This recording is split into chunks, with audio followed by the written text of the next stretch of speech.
Selamat datang di Deep Dive kita kali ini.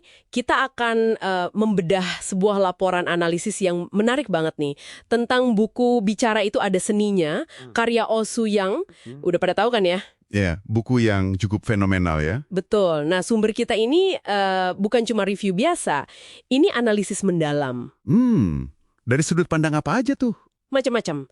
Ada psikologi, neuroscience, retorika klasik, sampai relevansinya di zaman AI sekarang ini. Lengkap pokoknya. Misi kita hari ini? Yaitu menggali esensi komunikasi yang efektif. Seni yang katanya bisa menggetarkan hati itu loh. Dan kenapa ini jadi mungkin lebih penting dari sebelumnya ya? Nah, itu dia. Oke, mari kita bongkar ya. Nasihat pertama yang sering banget dikutip dari buku ini kan, bila ingin sukses, berbicaralah seperti orang sukses. Iya. Yang kedengarannya kayak fake it till you make it itu ya? Persis. Tapi katanya, ada dasar ilmiahnya. Gimana tuh? Tepat sekali. Ini bukan cuma, sugesti kosong gitu. Ini nyambungnya ke teori disonansi kognitif. Oh, disonansi kognitif. Gimana tuh sederhananya? Jadi gini, kalau tindakan kita, misalnya kita paksain diri bicara pede gitu ya, padahal di dalam hati kita ngerasa gugup. Nah, otak itu nggak suka kondisi konflik begitu, rasanya nggak nyaman. Oke, terus? Untuk ngatasin rasa nggak nyaman itu, otak kita cenderung mengubah keyakinan internalnya biar cocok sama tindakan luar. Jadi, lama-lama keyakinan saya gugup bisa berubah jadi, oh ternyata saya bisa pede. Wah, menarik ya. Jadi, tindakan duluan, keyakinan ngikutin. Betul. Ditambah lagi ada hipotesis umpan balik wajah. Itu teori yang bilang kalau ekspresi fisik kita, kayak senyum misalnya, itu ngirim sinyal positif ke otak. Dan sinyal itu beneran bisa ngubah perasaan kita jadi lebih baik. Jadi ya, ini bukan sekedar pura-pura, tapi kayak merekayasa mindset lewat aksi nyata. Psikologis banget dasarnya. Jadi ini semacam hacking psikologis ya? Bukan cuma acting, tapi memicu perubahan dari luar ke dalam. Keren-keren. Nah, selain soal pondasi internal ini, analisisnya juga nemuin hal menarik soal 5 pilar komunikasi di buku itu ya? Iya, bener. Jadi kan ada 5 pilar tuh di bukunya Oh Soo-young.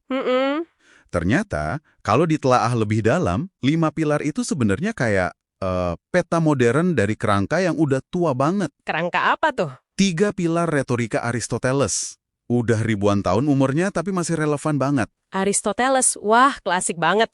Gimana hubungannya? Jadi gini, pilar Oh Soo-young yang bilang perbedaan juara 1 dan 2 terletak pada ucapannya, itu intinya adalah etos. Etos, itu apa ya? Kredibilitas. Betul, kredibilitas, karakter, gimana Anda membangun kepercayaan. Bikin orang percaya sama Anda sebagai pembicara. Itu etos. Oke, pilar pertama itu etos. Ya. Terus? Terus, pilar pintar mendengar, pandai berbicara, sama ucapan yang membuat lawan bicara memihak kita, termasuk rumus C sama dengan Q kali P tali R yang diajarkan itu kan, question, praise, reaction. Itu semua masuknya ke petos. Petos, emosi ya? Tepat. Menyentuh hati, membangun koneksi emosional. Gimana cara Anda bikin audiens merasa? Mendengar dulu, baru bicara untuk bangun jembatan emosi itu. Itu petos. Oke, etos udah, petos udah, tinggal satu lagi dong berarti. Iya, logos. Nah, ini kelihatan di pilar beratnya ucapan ditentukan oleh dalamnya isi. Ah, ini soal logika, argumen, isi pembicaraan itu sendiri ya? Benar sekali. Argumen yang kuat, data yang jelas, struktur yang logis. Itu logos. Terus pilar kelima, yang soal suara bagus itu. Nah, pilar kelima, suara bagus bukan bawaan lahir, itu soal penyampaian nonverbal, intonasi, bahasa tubuh, dan semacamnya. Itu sifatnya mendukung ketiga pilar tadi. Etos, patos, logos. Oh, jadi kayak pelengkap gitu ya? Iya, ibaratnya penyampaian itu instrumennya, sementara etos, patos, logos, itu komposisi musiknya. Semuanya penting biar orkestra komunikasinya bagus. Paham. Jadi ngerti kerangka etos, patos, logos ini kayak punya blueprint ya, bikin kita lebih strategis, nggak cuma ngikutin tips aja, ini nggak sih struktur yang jelas. Oke, dari kerangka klasik, kita geser dikit ke sains modern nih.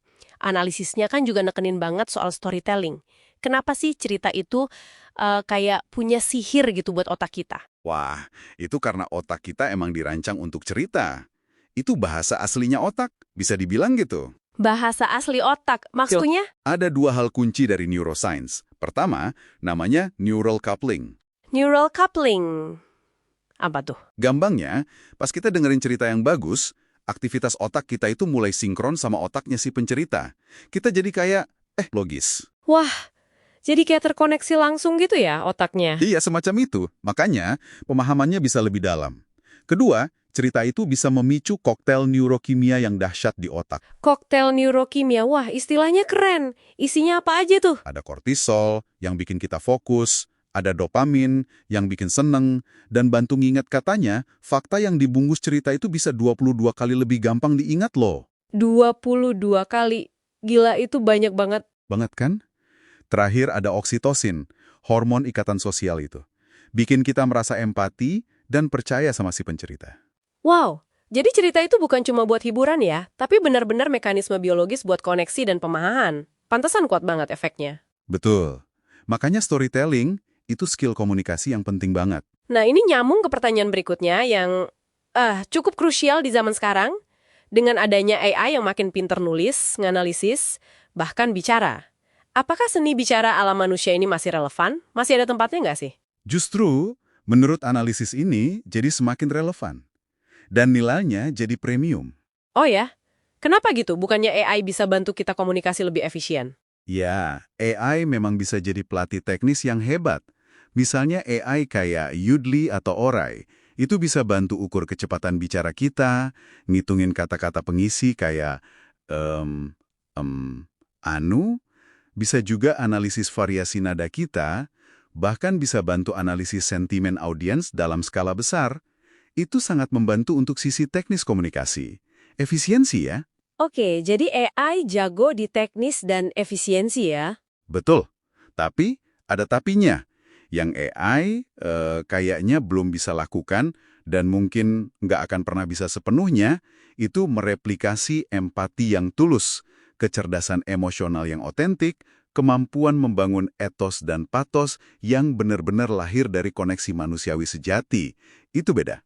Jadi sentuhan manusianya itu ya? Ya, justru ketika banyak aspek efisiensi komunikasi mulai diotomatisasi oleh AI, kemampuan unik kita sebagai manusia untuk menggetarkan hati, kemampuan untuk membangun trust, untuk berempati, untuk menginspirasi secara emosional, itu yang jadi seninya.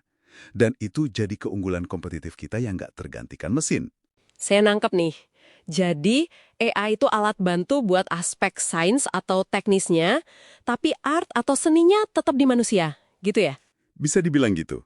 AI ngurusin how to say it efficiently, kita fokus di what to say dan how to connect genuinely.